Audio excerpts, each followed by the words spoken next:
kanu la diriala ka o conseil islamique nyemo ka le nyinga kada ka ira tumbe tagamayna o ko nunun kera Bismillahir Rahmanir Rahim alhamdulillah wassalatu wassalamu ala rasulillah assalamu alaykum wa rahmatullahi wa barakatuh wa alaykum assalam wa rahmatullah ambe barakada Allah ya folo ka ala fu ka wali nono masami na e fon fenke o de nyumay ambe salli ala kira Muhammad ka sallallahu alayhi wa sallam ana so dunge sanimo ana jinyo nyimo ka nyine ala fa ya rabbi ala kan bela jilim be sawabama ka befo ka bedo kira manta Allah ambe barakada Allah anyuman tara anyuman nan alhamdulillah rabbil alamin ka alislamu fo barsanin koyina tubariya caman fora fen caman fora tubariya jansemene minnu be diɲɛ kɔnɔ fen caman fora la min fora ne yɛrɛ kunga nka an bɛ barika da ala ye ni ala ye fɛn o fɛn kɛ o de ye ɲuman ye ne kɔni taara kidal n segira ka n na n ma minɛ fɛn ma kɛ n na ni mɔgɔ ma se ɲɔgɔn ma n b'o fo ka nɔgɔ b'o la a kun bɛ bolo la n kun tɛ bolo si la tiɲɛ yɛrɛ la ni y'o fɔ ma min kɛra n m'o fɔ ni maa minnu fana taara ɲɔgɔn fɛ n kelen tɛ an bɛɛ lajɛlen ɲuman taara cogo min na an ɲuman segira ten nka ala y'a latigɛ gɛlɛya ninnu kɔni kɛra an ɲɛna ye parce que ne taara kidal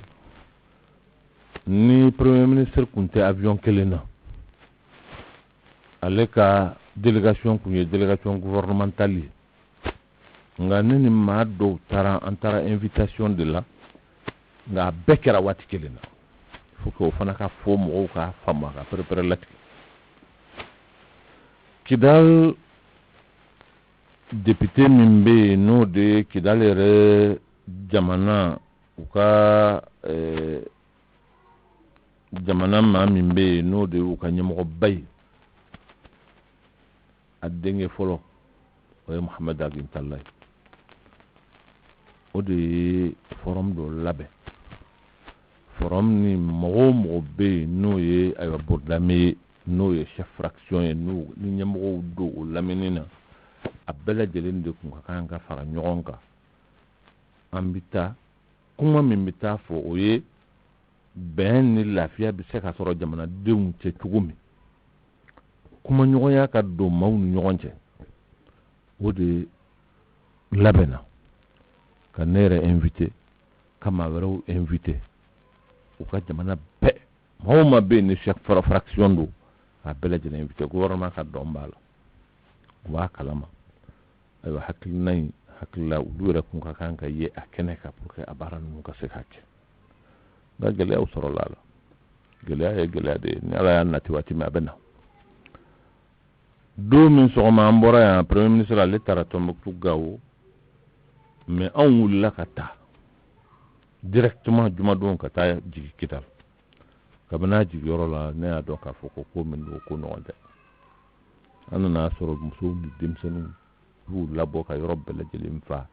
k'u bɛ kɛnɛ yɛrɛ minɛ ko avion kana jigi nka ala barika la avion jiginna gɛlɛyaw kɔfɛ an taara se dugu kɔnɔ an yɛrɛ sera gouverneur la ni gouverneur ye ɲɔgɔn ye ani baarakɛla fɛn o fɛn bɛ yen an y'u bɛɛ lajɛlen sɔrɔ gouverneur la douaniw de an tilenna ɲɔgɔn kan sanni an ka taa an jatigila la o kɔfɛ de ko premier ministre nana a n'a ka délégation gɛlɛyaw kɛra nali ninnu na fɛnw b'a la minnu peut-être a ka ɲi mɔgɔ wɛrɛw da ka tɛmɛ ne kan a kan ka fɔ maa wɛrɛw fɛ mais n'i bɛ kɛnɛ min kan ko caman bɛ yen i bɛ se k'o faamu ni maaw kumana ni maaw ye ɲɔgɔn ye gɛlɛya minnu kɛra olu bɛ se ka nɔgɔya cogo min na pour que gɛlɛya kana kɛ ko in na ka kɛ lafiyara an y'a ɲini an bɛ se ka fɛn min k'o la k'o kɛ n'a ma ɲɛ k'i nana kɛnɛ kan ka ban i bɛ se ka mɔgɔw kuma ɲɔgɔnya i bɛ fɛɛrɛ bɛɛ lajɛlen kɛ pour que lafiya ka kɛ kow la an y'a ɲini ala fɛ an ni mɔgɔw ka se ka kuma ɲɔgɔnya ɲɔgɔn faamu ka se ka kɛ an ka se ka mɔgɔw dusu salo premier ministre ka se k'a ka visite in kɛ k'a sɔrɔ problème ma k'a la gɛlɛya ma k'a la an y'an se k'o k'a la ala barika la a jiginna kɔni ani mɔgɔw kumana nka nyere la akilera ko do nana do ko num sengoro ni akala sababu ye ka mo fitna kafara ala kala tiyoka ko yin ko ni amanye marfata chama kerala ibe yoro dugu yin kono adu abe ki kono ka fo marfata ka ci yere krefe akko ni kara ko gelen nga ambe barka da alay aduna ko minna no premier ministre anaka jama ka bo ala ko no konte nagon ba fe ka fendo kon témoigner mo ka donc a ko tiere la ay femme ka ya ni fere kroye me ka wuli ika jamana ko so men ke halne be to ala ne be se ka fo ka yo barade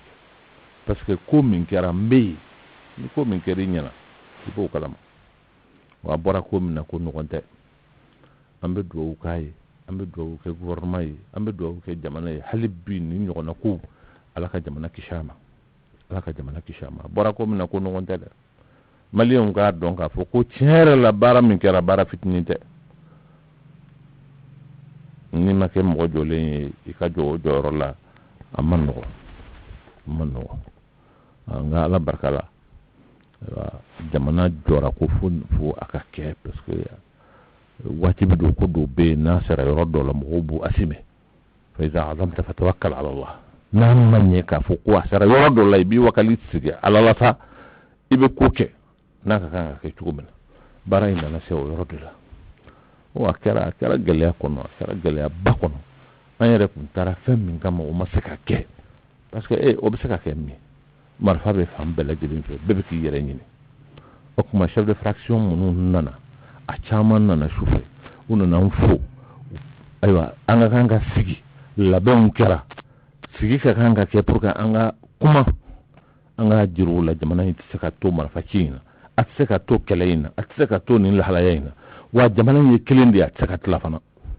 o kuma be wajibiya mo ko kuma de ko nyon fam anta kunyo yi wole kumbina fo aywa alere kun ka kanga na o keneka na soro lafiya kumbe kula ga chenera la akonu maseka ke u kitukola angon ni mo mun saraka nyonye folola an saraka kuma do fo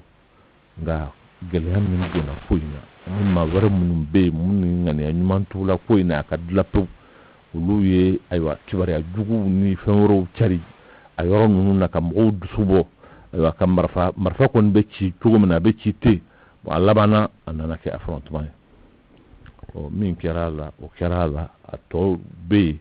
o fobaga la o tene we munum autoriser le no ka kumula na wati usera uluna kumula ma ko shiliko ni fm min jirana wode halibi am nga jamana ngan chesri mbele jele mba jirana ka fo jamana mogobe chesri la nyo am mogobe nyo menena ka kenga ne kelinye ka nyishin ko ima ko inte ko fitiniye ni hadama ni ika duku ngango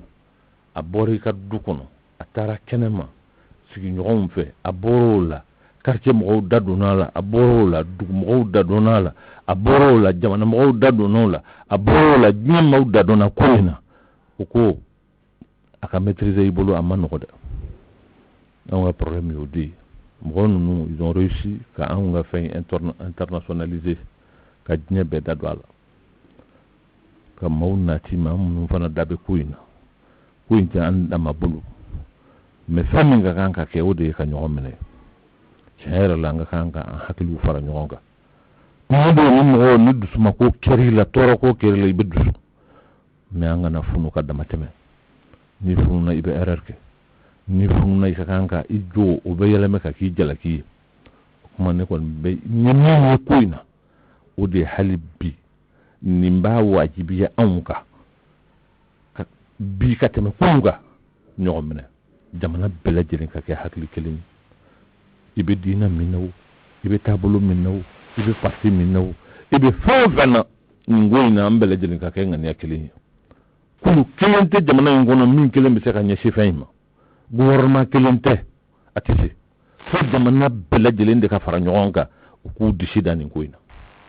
wa amban disida ni hakli kan disida ni sabaliye kan disida ni ferey njim ne te ko dogolen dɔn ko min bɛ kɛ sini ne t'o dɔn n ka dalen bɛ ko kelen na o ye Alakira kumakan ye sallallahu alaihi wa sallam a ko ittaqu firasatul mu'min fa innahu yanzuru bi nurillah a ko a ye siran mumini ka somi a ka somi a ye siran a ɲɛ parce que mumini bɛ filɛli kɛ ni Ala ka nɔɔrɔ de muminiya tɛ dɔwɛrɛ ye koyi maa min dalen bɛ Ala la ni siga t'a la foyi t'o yɔgɔyɔgɔ o de ye mumini o tigilamɔgɔ ka somi a ka somi ka jan dɛ. Ɲinan 2014 foli min n'an taara di jamana kuntigi ma laadalamɔgɔw ni diinɛmɔgɔw an taara ye ne ye n jɔ ka ɲɛsin jamana kuntigi ma ka kuma min fɔ jamanadenw ye n bɛ segin kuma in kan a don ne ko jamana masakɛ ma k'a fɔ n yɛrɛ ma k'a fɔ jamanadenw ma n ko an k'an jija an ka funu a tɔgɔ de an ka dimi nka an kana funu an ka dimi nka an kana funu ni dimi ko kɛra hadamaden na i bɛ dimi nka ni fununa funu man ɲi maa min nana Alakira fɛ alayhi salatu wasalam k'a ɲin'a fɛ k'a k'a ladi ni fɛn ye a bɛ se ka fɛn min minɛ min bɛ mago ɲa ye diɲɛ in na ni lahara kira y'a lajɛ k'a lajɛ a ko cɛw n b'i ladi ni min ye kana funu a tilala ka na ko kana funu a tilala ka na ko kana funu maa fununen i bɛ fɛn min kɛ ni jalaki tɛ bɔ a la a man ca dɛ a don ne y'o fɔ jamana kuntigi ye k'a fɔ jamanaden bɛɛ lajɛlen n ko an kana funu n'a fununa i kɛlɛɲɔgɔn n'i y'i k'a kan i fununen n'i sera a la i bɛ ko kɛ maa wɛrɛw na tila k'i jalaki k'a fɔ cɛw nin fana ma se nin bɛɛ ma sa o y'i jalakitɔ ye n'i ma se a la n'a ye fɛn min k'i la o ye mɔnɛ faralen mɔnɛ kan ne ye kuma in fɔ jamana ɲɛmɔgɔ ye ne tɛ ko dogolen don min bɛ kɛ sini ne t'o dɔn nka Ala ye nɛn labila an ka nin kuma in fɔ parce que n b'a dɔn funu in an k'an kɔlɔsi a la an ka dimi nka an kana funu nin ko minnu ɲɛsinnen bɛ an ka jamana in ma a tɛ se ka dilan abada n'an yɛrɛ dama an ma ɲɔgɔn minɛ ka da ɲɔgɔn na o de y'an ka fanga ye jamana ka ɲɔgɔn minɛ an ka ɲɔgɔn minɛ an ka ɲɔgɔn minɛ an ka ɲɔgɔn minɛ an ka ɲɔgɔn minɛ an ka ɲɔgɔn minɛ bi an ka ɲɔgɔn minɛ sini ni jamana in farala ɲɔgɔn kan ka ɲɔgɔn minɛ ka kɛ ŋaniya kelen ye fɛn o fɛn na a ka ca Ala fɛ Alahu subhanahu wa ta'ala b'o nɔgɔya an ye wa hali bi hali nin ko in n'an ye ɲɔgɔn minɛ ka da Ala la tuma ka da ɲɔgɔn na Ala bɛ bɔda d'an ma wallahi n dalen b'o la k'a fɔ ko Ala b'o bɔda d'an ma Ala bɛ bɔda d'an ma o ye Ala taara ni ye ne yɛrɛ taara kɛnɛ kan ko min kɛra a kɛra ne ɲɛna n ye walanda minnu sɔrɔ a la o de ye hali bi an mago bɛ an k'an dusuw da ka fara ɲɔgɔn kan an bɛ lajarabi dɔ de kɔnɔ an ma tile o la fɔlɔ an ye Ala ka jɔnw de ye an dalen bɛ Ala la silamɛ ni maa wɛrɛ min bɛ diinɛ la bɛɛ kɔni dalen bɛ Ala la o kuma nin ye Ala ka lajarabiw de ye minnu bɛ ka na an ka jamana ma a tɛ kunbɛn ni hakili wɛrɛ ye koyi a bɛ kunbɛn ni an ye Ala ka jɔnw ye Ala ka jarabi nana an ma an b'an dama kasi ka taa Ala de ma ka fɛɛrɛ ɲini Ala fɛ a k'an bilasira ni Ala sɔnna Ala bɛ sira d'an ma ni Ala sɔnna Ala bɛ sira d'an ma mais an ka da Ala la ka don ko in a halilu n'o ye a fɛɛrɛ Ala ɲuman a bɛ Ala de bolo n'an dara Ala la Ala b'o d'an ma ka sabali ɲɔgɔn kɔrɔ ka sɔn ɲɔgɔn ye an kana dusu ka dama tɛmɛ n'an dusura ka dama tɛmɛ an bɛ funu kana bin maa kan maa min ma bin kan kana se maa ma maa min ma si ma kana mɔgɔ neni maa min min neni o tɛ ko in dilan fɛn min bɛ ko in dilan o ye hakili fara ɲɔgɔn kan de ye an ye jamana ba de ye jamana min bɛɛ kɔlɔsilen bɛ ɲɔgɔn na jamana siya kelen tɛ yan kabila kelen tɛ yan taabolo kelen tɛ yan ko nin ye kariw dama ye i ye maa o maa se i bɛ taa maa wɛrɛ sɔrɔ a kɔnɔ o de y'anw ka jamana ye o kuma an ka ko in kɛ ni hakili ye ne y'o de faamu ko in na a kuma fɔ ka gɛlɛn bi barisa ni hadamadenw dusukun tiɲɛna cogo dɔ la n'i ko a tigi ma sabali a ka gɛlɛn an ma mais o fana bɛ faamu koyi nka nimisa tɛ fɛn min na o ye sabali de sabali de b'a to hadamaden i b'i ɲɛma jɔ ka ko in lajɛ ko min ɲɛsinnen b'i ma i bɛ bɔda sɔrɔ a la cogo di ameni ko mun na kabini do mi an ga jamana ina ma waro jamana chana Allah blala akira aywa furba yoroyi babi sago kala foka ta firi wala kirawo fa na se yoro do la fo ma waro ka nyama munun na ku be nyama wulu fana yadda yoro yirana aye joya akana teme yana ani munun be nyogona utaru lu takana nubi ayere ba don ka fo ko ite ko no eblende ma oko fawra tadla fanga si ka hakli jakabo yere ka jamana dum la jemma umma bi na nyaaye hakli mamba la fere mamba la anga fara nyonka ka fendo bo femmi na mba ku ben ni ko ni ngo inte décret damaye ko décret damate ni ko intla arrêter damate ni ko intla voilà il faut que vraiment hakli waru ka soro fere waru ka soro ni be fara o décret ni arrêter tikuka kan ko intla ne mi fam koina o yoyi mi fam koina o yoyi wa halibi be jamana dum mbulwele kabini ko ndamna nambe kuma kelen fo ngowi mwanga nji jambele jelen kana je ka funu nyofe ni do funu no ma wara ka soro mun mba fu yoku ka sabali ni ma te jamana ko no mo te jamana ko mun mba fo anga koloshi no ma te soro yi o jamana hera taala da ko ma ka soro mun mba fo ko ay sabali korote jito yayi sabali korote ko aywa misra sayay ay sabali nyema joye ka alabla nye aka sara dima ibe bon sara mi parce que yere kelente zeki yebo sabali ka alabla nye ode ko nana kana telia anga ko la jeni hakili ka la jeni basigi ka la jeni aywa sabati ba mo na do anga ko ina annunu benni ko ke tukola mi nanga jamana be tambulu barsa jamana ngoni ka ali sibri ni ala sona wote bala ko ndale mbala halu yoro fe mamun mba fe jamana ngatla manu do munu mawaro de be nya kono munu be ko ulufana aywa manipulé note mawoma be jamana ngono benni dale mbaka ka foko jamana ngoni jamana kelende do waka kanga to akele yina nga ni ma chaman do ni ka kula ko chaman be fo ka kula ma chaman de dadu na anga jamana yina ni tarayi ka laje numbe serval be minisma be femero be usigile me ko mina soro mamun nawuli ni ya ko yire be joro bon num besigile mbe ni ko sugu be ke jamana kono iba donga foko anga kanka hakli to ayere la parce que ko num be nya kono num sigile mbe nya ngono pour que ko nyere ka ke il faut problème de ka ke ni problème te domino ko ray outé donc tant que problème be ulube usigile mbaka ka foko wuli tote sisa parce que wulu yere fe ko imban tote sisa o de ko problème ne min koloshi ani nyemi uyoye nga ko mi jamana yi ala ya kalfa mo do dema ambele jelen ka fara nyon ka nga ke hakli mawyi ulu yere fana ka ke hakli mawyi u ka anyene ga an fana fela e mi yango funyana jamana bele jelen ka ke kilenye anga fara nyon ka an ne ka ke kilenye ka nyeshini koima o ye koyi ma fa ka femmi fo koina o kuma ubala o fana na fo robdo kanga fo mamunu mani ala sona nanu sigira anye ko mun koloshi anye ko mun famola anno fo otigla mowiye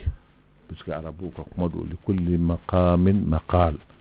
aw li kulli maqalin maqam kuma be fo rode bar aka kanga fo mami o fana donen ni ala sona nya hakina chama soro kuina nani mawsigira mamunu nulu de halu tiguwi fere ni ko ka kanga tige mamunu fe nanu sigira anya ko famu to gomna Allah la suma halibi kanyini ala fe ala ka jamana sabati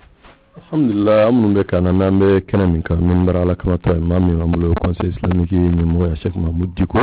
kuna fono nundo anga jamana Quran fa kuna fono o imam ye kuma do fo maa minnu bɛ diɲɛ kow kalama politiki siraw fɛ olu bɛ se k'a faamu nka aw bɛ kubakuluba min tɔgɔ la n'o ye jamanadenw ni silamɛw ye danbecogo de ye jamana ye nka olu tɛ nin faamu n'o de ye k'a fɔ arrêté ani décret o tɛ ko in la ko wɛrɛ ka fara kan ko wɛrɛ ka fara kan ye min an bɛɛ ka jɛ ka ala ta kɔfɛ k'an fanga fara faamaw jamana kalifa. I ye min fɔ i ma foyi fɔ ni tiɲɛ tɛ ni gɛlɛya bɛ jamana in kɔnɔ nin y'a la belebele dɔ ye nka an b'an yɛrɛ forcer k'an wajibiya ka bɛn ni ko in ma jamana yɛrɛ ka ayiwa maslaha kama n'o tɛ nin gɛlɛya in bɛ yen dɛ ko dɔw kɛra n na Kidal ntalen maa caman bɛ yen olu tun tɛ dɔn maa min n'a fɔra u ye ko nin de ye Mahamudu Diko ye mɔgɔw dɔw bɛ yen u y'u bolo da ka da u da la ka kule de ko tiɲɛ yɛrɛ la e man kan ka na fɛn ɲini yan i bɛ kɛɲɛ fɛn min na parce que aw miirila an na waati la waati min ni diɲɛ bɛɛ lajɛlen kɛlen bɛ k'i tigɛ an na e man kan ka na foyi ɲini an fɛ yan ko i bɛ dɛsɛ fɛn min na kuma tɛ mankan ka kɛ ka aw kunbɛn tiɲɛ yɛrɛ la o ye kumasuli an ma i bɛ yafa an ma anw ma dun k'a fɔ e yɛrɛ bɛ nin kulu ninnu na o ye mun ye an ye baara dɔw de kɛ baara ninnu mɔgɔ caman bɛ yen a ma faamu fɛ don min na an ko an b'a kɛ o laban na o ye anw yɛrɛw jalaki a laban o y'an tuhuma yɛrɛ ko n'i y'a ye an bɛ nin bɛɛ la maa minnu bɛ yen fɛ an n'olu bɛɛ lajɛlen ye hakilina kelen ye o tɛ o masuliya ko de don responsabilité ko de don ala de y'a latigɛ bi nin waati min n'an ka jamana bɛ nin gɛlɛya ninnu na maa min bɛ silamɛya ko kunna yan n'ale bɛ kuma jamana tɔgɔ la ni silamɛya ye o kɛra ne ye maa minnu bɛ yen ni silamɛw don ala de ye n bila u kunna bi ne de bɛ kuma n'u tɔgɔ ye ne b'a jate silamɛ min bɛ jamana kunna ani min bɛ jamana tile bi min b'a kɔrɔn fɛ min bɛ wɔɔrɔ ni kungo b'a da la o kungo ye ne ka kungo ye ne b'a faamu ten parce que ni masuliya dir'i ma responsabilité kelen n'a dir'i ma diɲɛ in kɔnɔ i bɛ t'i jɔ ala ɲɛkɔrɔ sini ala bɛ ɲininka a la ne de bɛ mɔgɔw waaju k'o f'u ɲɛna ni ala yɛrɛ ne bila ko kunna n'o hami ma kɛ n na telebi ni kɔrɔnfɛn ni baba ni kɛɲɛkɛ tɛ ne taabolo la o silamɛw don ala kɛra mantonw don ala ye ko dɔw kalifa ne la ko ne de bɛ kuma u tɔgɔ la u bɛ lahalaya min na ka kan k'a ɲini k'a ɲɛdɔn ne tun bɛ baara kɛ n'o hakilina in de ye maa min bɛ baara kɛ n'o hakilina ye ani maa min b'a miiri k'a fɔ nin bɛ kɔrɔn fɛ nin bɛ tilebi fɛ olu ka faamuya cogow tɛ kelen mɛ tiɲɛ yɛrɛ la gɛlɛyaba b'an bolo an ni an ka jamana faamaw cɛ o gɛlɛya in tɛ dɔwɛrɛ ye u bonya b'an yɔrɔ an bonya b'u yɔrɔ nka u k'a faamu jamana in ye diinɛ jamana ye maaw mago b'u ka diinɛ la maaw mago b'u ka silamɛya la maaw mago bɛ diinɛ wɛrɛw la c'est un peuple croyant diinɛ ko bɛ ko o ko la a ka bon u bolo n'a fɔra ko jamana in gɛlɛya b'a la tɔɔrɔ b'a la fɛn wɛrɛw b'a la maaw ka se ka fɛn kɛ fɛn min b'a to jamana bɛ se k'a yɛrɛ sɔrɔ tiɲɛ yɛrɛ la an y'a kɔlɔsi a fɛn o fɛn nana yan la preuve c'est que commission sigira yan dialogue et réconciliation ka mɔgɔw fo k'u bɛn jamana in kɔnɔ o y'a dilan k'a ban ko diinɛ mɔgɔ ma kan ka don a la anw ka jamana in kɔnɔ n'i ma kuma mɔgɔ fɛ ni ala ye tɔgɔ ye i ma kuma mɔgɔ fɛ n'a kɛra tɔgɔ ye i bɛ kuma fɛ ni mun ye kuma cogo bɛ yen wa n'i ma mɔgɔw bɛn ni ala tɔgɔ ye k'u bɛn n'a kɛra tɔgɔ ye i b'u bɛn ni jumɛn ye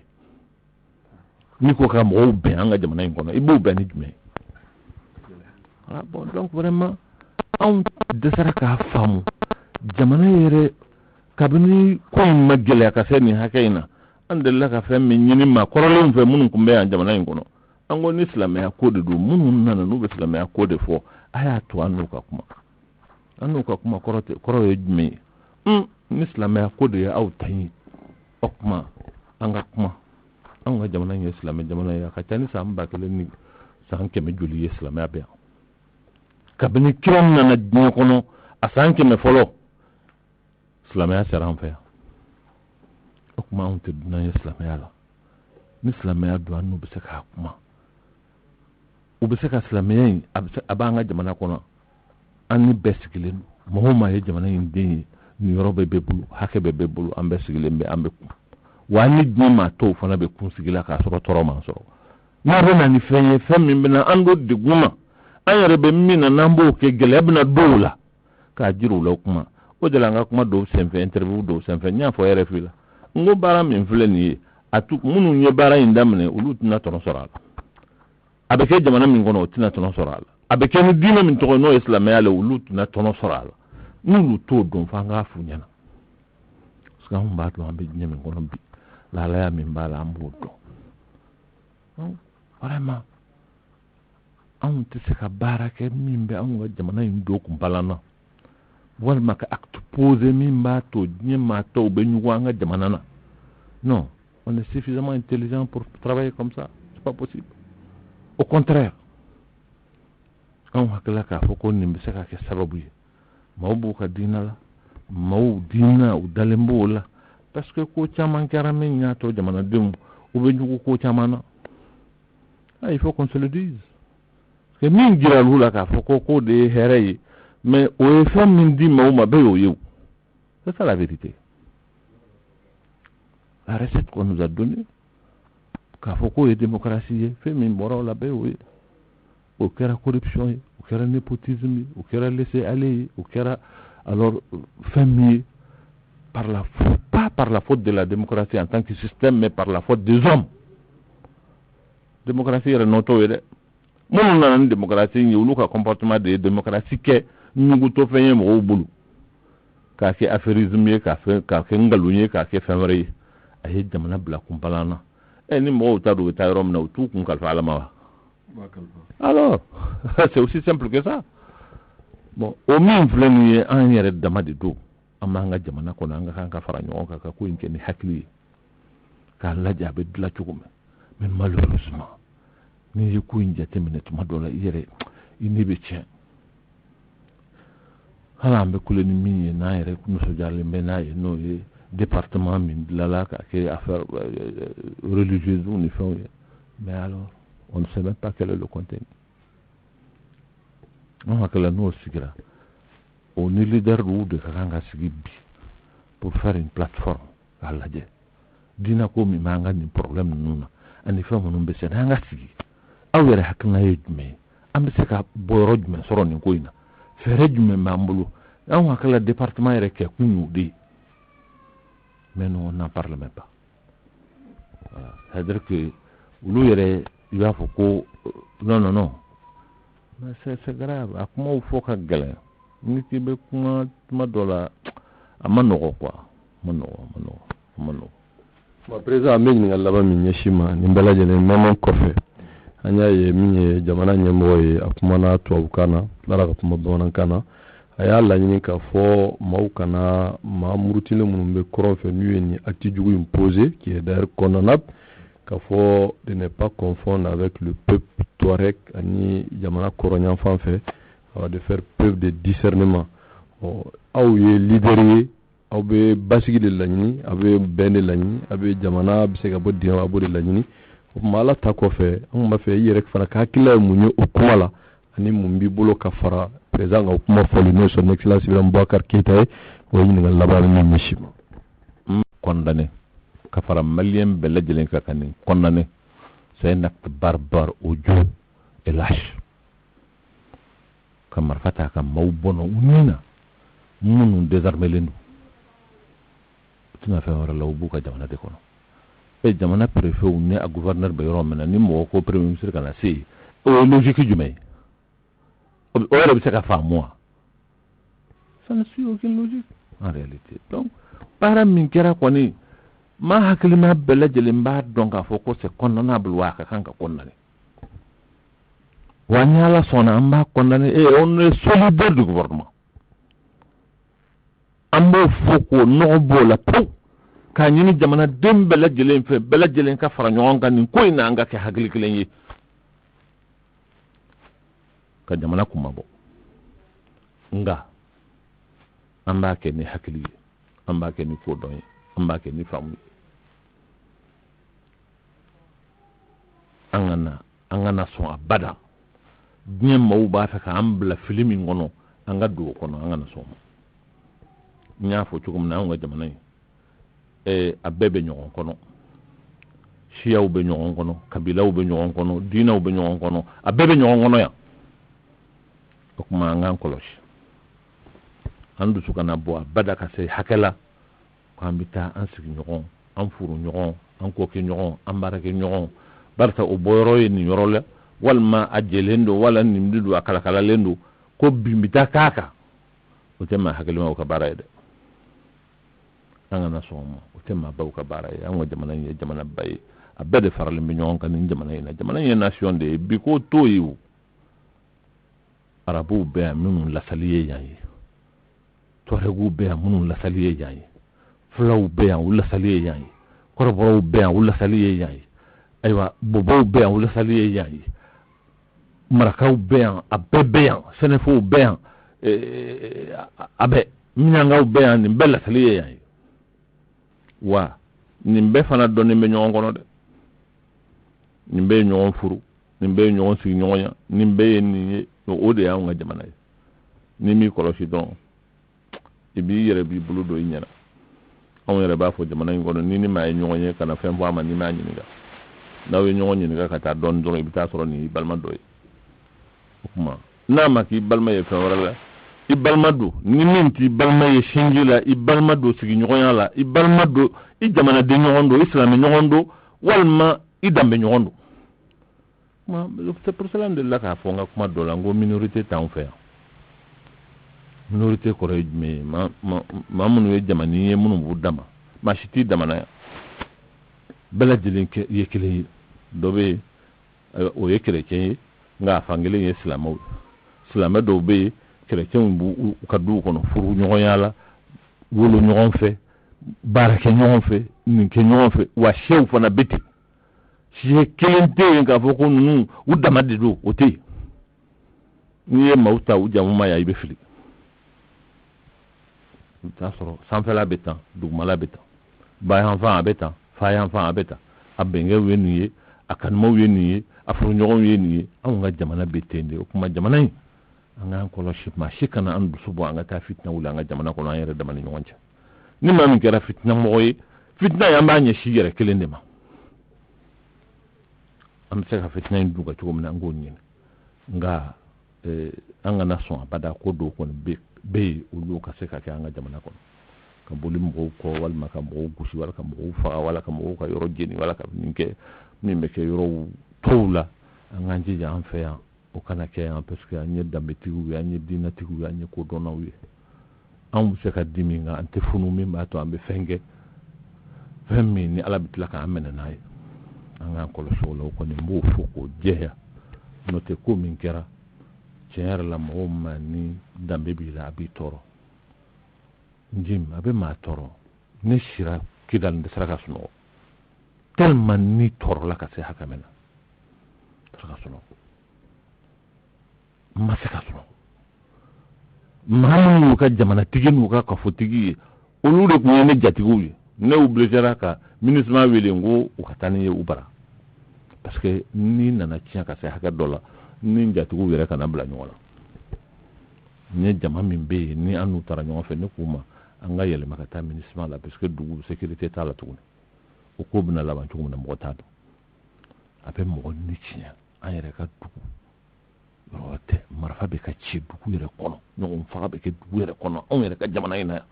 a tɛ an ni maa wɛrɛw cɛ a bɛɛ ye jamanadenw ye o ye hɛrɛ ye jamana ma n'o ma mɔgɔ tɔɔrɔ mun b'i tɔɔrɔ nka a fɛn o fɛn n'a nana a bɛ dilan ni hakili de ye dɛ o si kana to an ka kɛbali kɛ walima an ka fɔbali fɔ ko dɔw bɛ yen u ka gɛlɛn dɛ don min ni ala kɛra ni a yɛrɛ balimaw kɔrɔnsikaw y'a balimaw de ye a sinjiw don a balimaw don a n'u ma ɲɔgɔn faamu de hadamadenw bɛ kɛlɛ n'aw ma ɲɔgɔn faamu o bɛ kɛ o ma daminɛ anw na a tɛ laban an na a n'u kɛlɛla a binɔgɔkɛ n'o ye Hamza ye ibn Abdul Muttalib kafiriw y'a fa k'a kɔnɔ fara k'a biɲɛ bɔ k'a a sɔn bɔ ka sɔrɔ k'a bolongɔniw tigɛ k'o kɛ caka ye hindi k'a don a kan na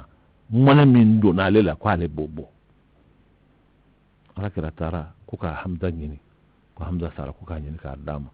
tara Hamza dalin soro akono faralendo abnyaw na so ni fon betke tigale no ka bala yoro bala no darura yoro ka betke tigale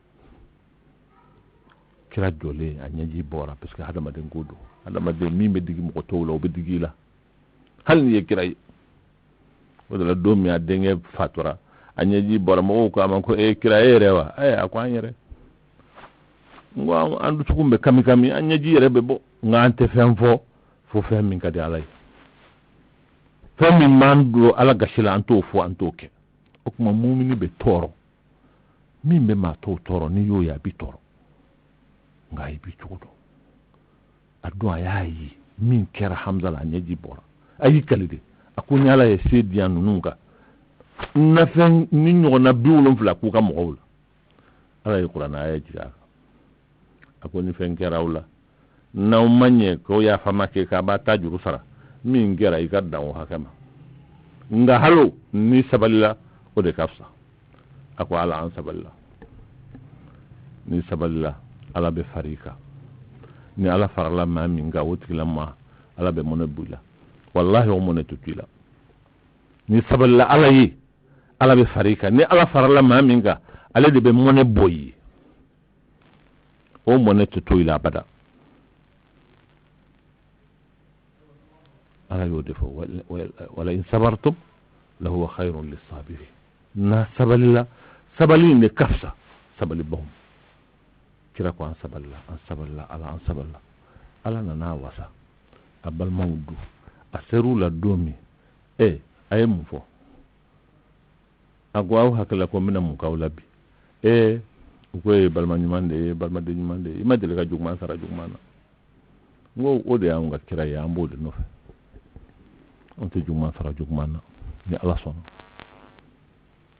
idone beni famille we shinji tuyi we here barawi we nyuma yayi ede jugman sara jugmana akwa eta nyawbala bela bala kanna mami saballa ni ala be nyofe wa ide membaye ala de ni ala be ma min nofe ala de ide men bay monete to ila de dina min keri la te to ala ba bo wa aboto nyuma ale ala de ba do be min ni jamana dum fe ko min kera be ma be toro ma shite min toro lente kam idukumbe kam parce que c'est condamnable min kera haklite sonima dambe te soama maya te sonima mahami wulla kana jigi efe dani hadama de yalla e ko kumbe ni marfay di balma de do ni marfa man na ni fe wara man naw hala ka jigi ka faya inna na jaran yenga sirango ni anya fari ma e kasigi nga marfa ko tema klima ko bare parce que ni ngoy maw bala munu tanga jamana ni uta dambe do hali burda mo ka dambe uta do mawulu anga jamana ni u nyema yele yan aventurier ou de droit do kumbe Libya do kumbe yan fe we mercenaire ya uniforme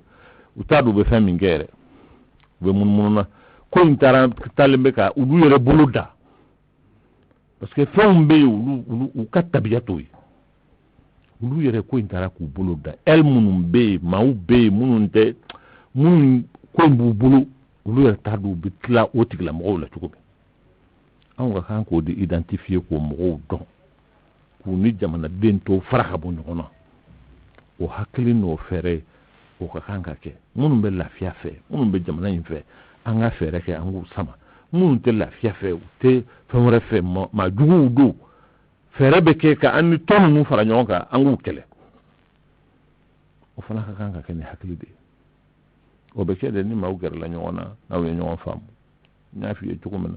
o de la mamin na fora nyana ka fo ulu ka jamana chef de fraction no yo ka dugutugu no ka aywa la dala tugu yo bede fara nyonga wa fe anga nyonga kuma nyoya bem se ka sabati jamana ngono tugumna no hakna imbora ulu de fe ka nyishi amma ene ko ngo blaka sumatola no be ko yoro jamana ngono ne perele no katala